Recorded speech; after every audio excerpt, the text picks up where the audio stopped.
Para nosotros el balance es bueno.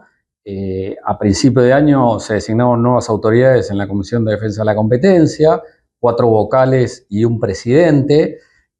Se nombró gente técnica que venía del corazón de Defensa de la Competencia en Argentina, y eso es muy positivo porque fue gente que no tuvo que, digamos, un inicio para aprender el tema, sino que ya entró de lleno a organizar un poco la comisión, a organizar el trabajo, y lo que hemos visto en este año es que, digamos, se focalizaron en aprobar la mayor cantidad de concentraciones económicas posible, tanto las fáciles como las complicadas, y también se dedicaron a analizar mucho las carpetas de conductas, cerraron un montón de carpetas de conductas, por ahí carpetas que eran viejas, que estaban ahí boyando, ellos decidieron directamente cerrarlas y focalizarse en los casos complicados, con lo cual el balance para nosotros de esta nueva autoridad y del año que ha pasado es muy bueno, digamos.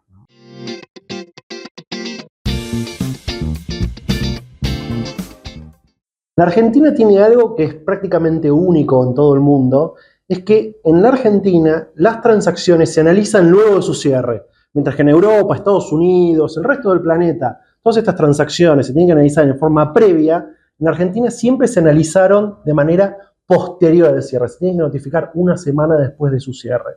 Eso tiene una implicancia muy importante en los tiempos, porque la gran deuda en todo el régimen de concentraciones económicas en la Argentina es que en los últimos 20 años nunca hubo un apuro para terminarlas. ¿Por qué? Porque como se analizaban luego de haber cerrado, no había ningún tipo de incentivo por parte de la autoridad, ni por parte ni por las propias partes, en acelerar ese análisis, porque total la transacción ya se había consumado. ¿Eso qué significó? Que las transacciones duraban 2, 3, 4, 5 años, eran tiempos eternos. Esto empezó a cambiar el año pasado cuando la administración anterior implementó lo que se conoce como el PROSUM, que es el formulario para transacciones fast track, que si la transacción tiene ciertos matices de cuota de mercado u otras variables en donde se vea de que la transacción no va a generar un problema, puede ir por este procedimiento que lo vuelve muchísimo más rápido y las transacciones estamos viendo que se están aprobando en pocos meses. Ahora,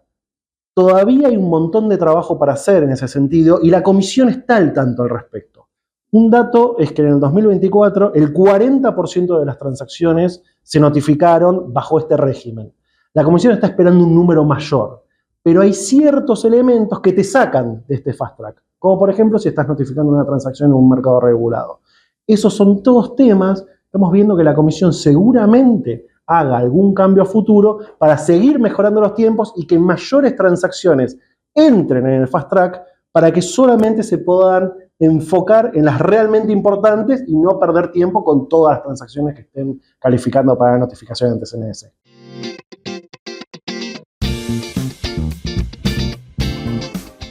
Con respecto a la transacción Avon Natura, lo que quiero comentar, digamos, como disclaimer inicial, es que es una transacción en la cual nosotros estuvimos involucrados representando a las partes, con lo cual voy a tratar de ser muy cuidadoso con lo que digo. Fue una transacción larga, es una transacción que se notificó a principios de 2020,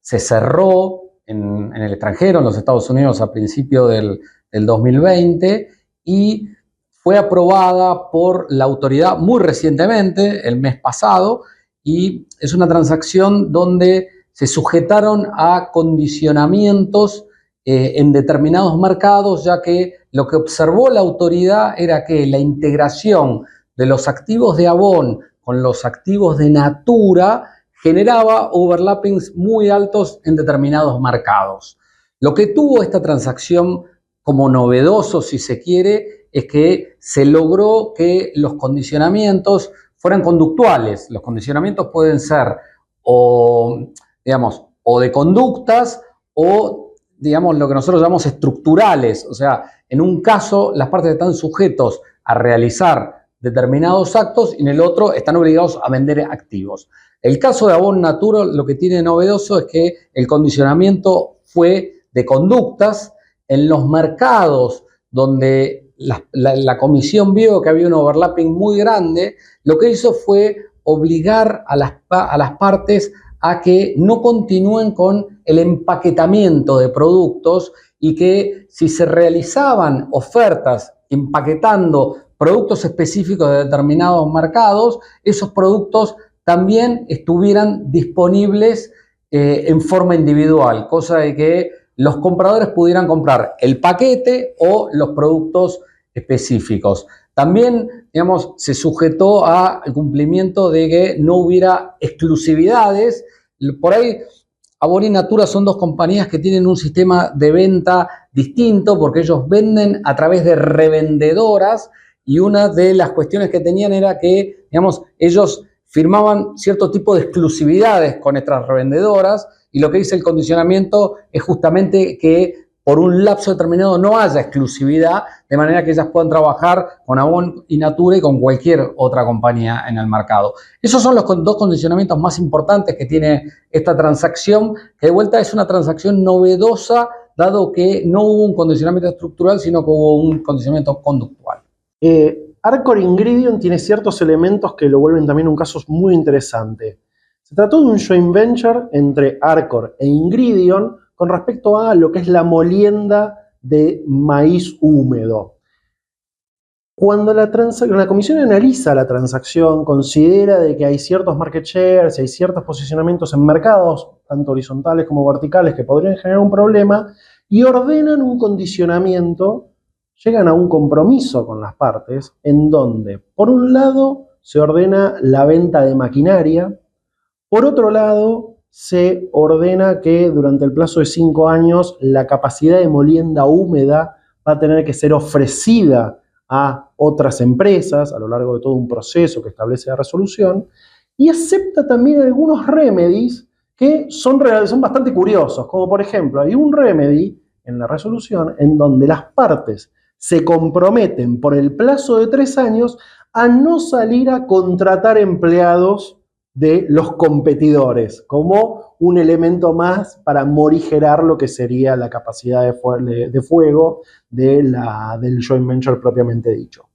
Lo que tiene de novedoso este caso es que estos remedios que hace un rato estaba mencionando Miguel, generalmente son llevados a cabo por las partes frente a la comisión y en caso que haya algún problema, demora, no encuentren compradores y demás, se buscaba contratar a un tercero para llevar a cabo un poco la subasta de los bienes. La diferencia es que en este caso se ordena a un agente vendedor desde el minuto cero, en donde el agente vendedor es quien va a tener que ir llevando todo el proceso, buscando los terceros compradores, buscando las empresas que estén interesadas en adquirir la capacidad de molienda húmeda y dirigiendo todo ese proceso, con lo cual le quita bastante la participación a las partes del deal de poder interactuar en ese proceso de desinversión. Nos parece que es algo súper novedoso, ya se habían visto varios agentes de monitoreo para el cumplimiento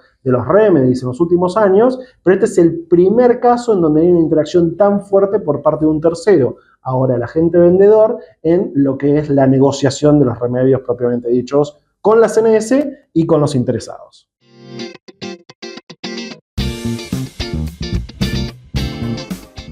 Bueno, el tema de las prepagas es un caso que se inició a principios de este año a través de una investigación que inició la CNDC por pedido de la Superintendencia de Salud. Es un caso también en el cual podemos decir poco porque estamos involucrados en el caso.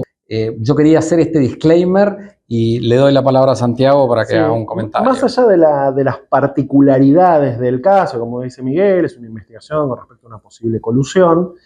El verdadero impacto de la investigación de las prepagas es que mostró un cambio en lo que sería la administración Milei con respecto al antitrust. Cuando a fines del año pasado estaba comenzando la nueva administración, había mucha intriga sobre qué tipo de cariz iba a tener la administración, cómo iba a jugar esto con respecto a las reglas de libre mercado y demás que se hablan desde el Ejecutivo. Vimos durante el verano proyectos de ley dentro de ómnibus y demás en donde la normativa de competencia perdía un montón de herramientas, en donde parecía que la defensa de la competencia iba a estar en cierta manera disminuida o sin muchas herramientas en el futuro. Y una vez que esta investigación tomó estado público, tomó avance y empezó a haber actividad por parte de la CNS, notamos también un cambio por parte tanto de la autoridad como por parte de las iniciativas que venían del Poder Ejecutivo, en donde ya no se estaba buscando quitarle herramientas a defensa de la competencia, sino que de repente todas esas iniciativas no estaban siendo implementadas y se mantuvo la normativa como venía desde el año 2018.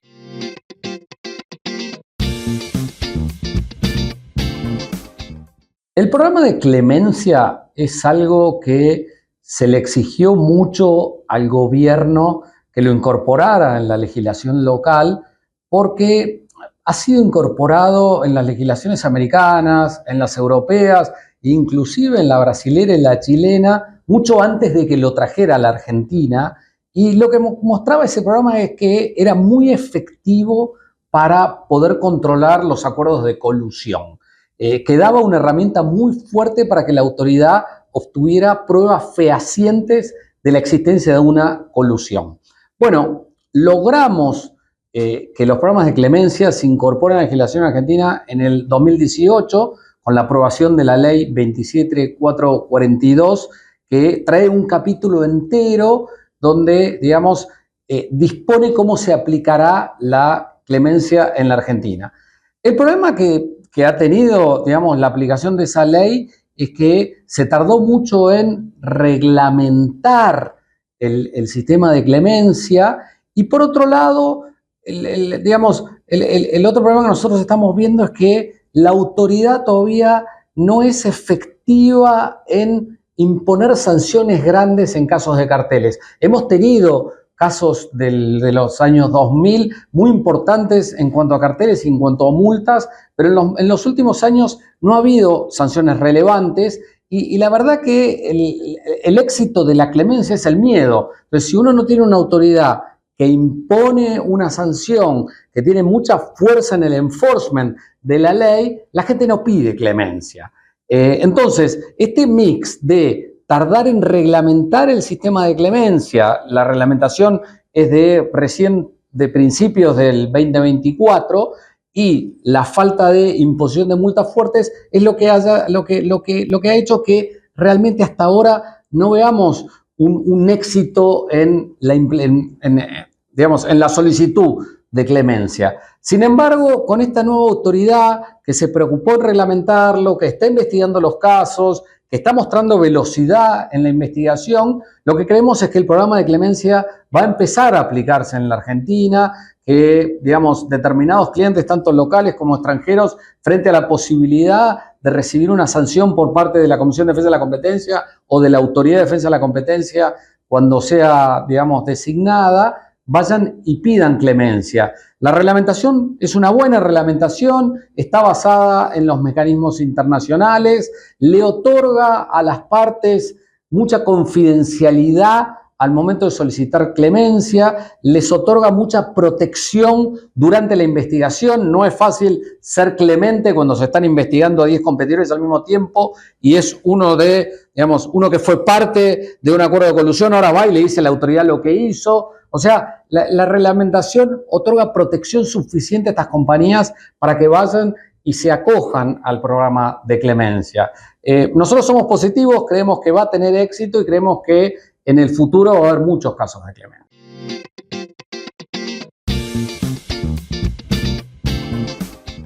Lo que estamos viendo es que la reglamentación de RIGI incluyó un informe de no distorsión de competencia, que es algo súper novedoso en la Argentina, y en donde las partes van a tener que presentar, cada vez que estén presentando un proyecto de RIGI, un informe mediante el cual demuestren que la transacción, inversión, no va a generar un problema con respecto a la competencia local. No hay muchos antecedentes a nivel internacional de este tipo de informe. Nosotros lo vemos en cierta manera como un híbrido entre lo que sería una concentración económica o un FDI, un Foreign Direct Investment, como ocurre en Europa, en donde uno tiene que explicar la transacción, mostrar cómo, por ejemplo, se incrementará la oferta y qué efectos puede tener eso sobre el mercado local. Lo que estamos también escuchando por parte de las autoridades es que en principio no estarían viendo con malos ojos este tipo de proyectos, sino por supuesto todo lo contrario, donde se están buscando incentivar inversiones y que solamente se estarían levantando objeciones en aquellos casos en donde habría algún tipo de co-control o de interacción entre varias empresas estilo joint venture, mientras que inversiones por parte de empresas individuales que estén incrementando la oferta no deberían generar mayores cuestionamientos por parte de las autoridades, porque en definitiva, desde el punto de vista económico, un incremento de oferta solamente puede ser beneficioso para el interés económico general. Es un nuevo terreno en donde todos vamos a tener que empezar a afilar los lápices y es un verdadero desafío para los años que vengan.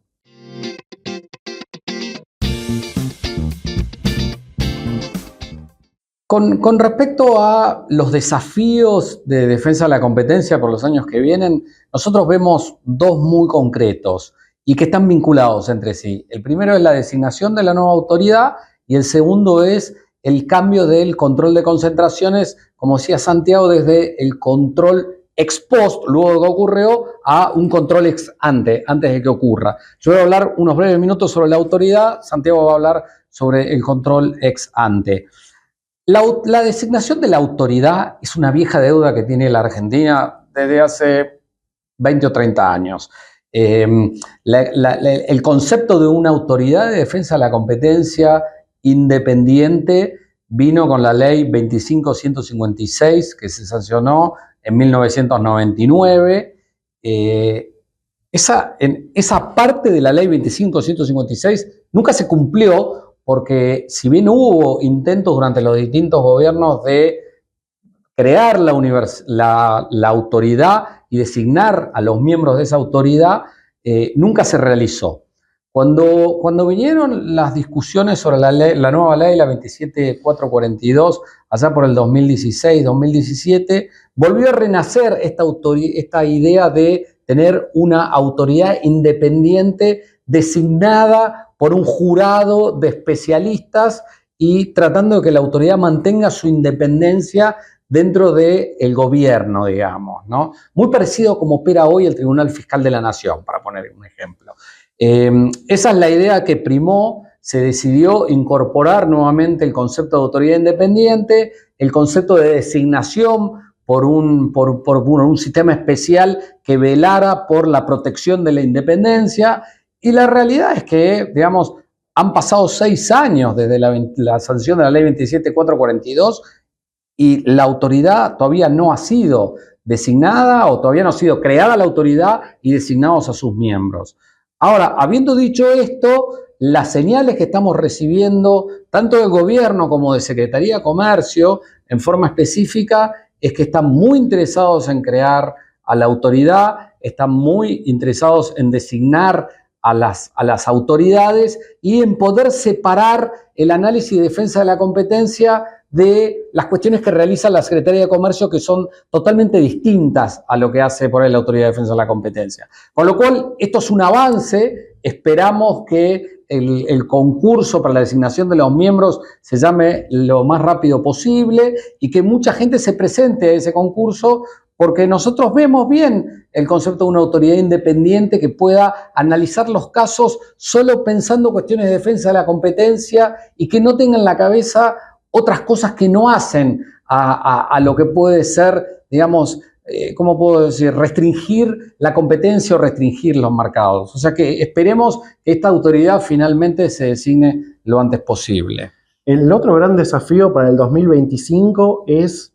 tratar que la Argentina se convierta en una jurisdicción de análisis de concentraciones económicas pre-closing. Y esto está muy atado a lo que recién estaba mencionando Miguel. ¿Por qué? Cuando en 2018 se cambia la ley, cuando uno hoy lee la ley que se emitió en el 2018, la ley está escrita para un sistema pre-closing. Toda la ley está escrita pensando en que el análisis por parte de la comisión va a ser realizado de manera previa. Recién al final hay una cláusula transitoria en donde se establece que el sistema post-closing que tenemos en la Argentina desde 1999 continuará vigente hasta un año luego de la creación de la autoridad que recién estábamos mencionando. Eso significa que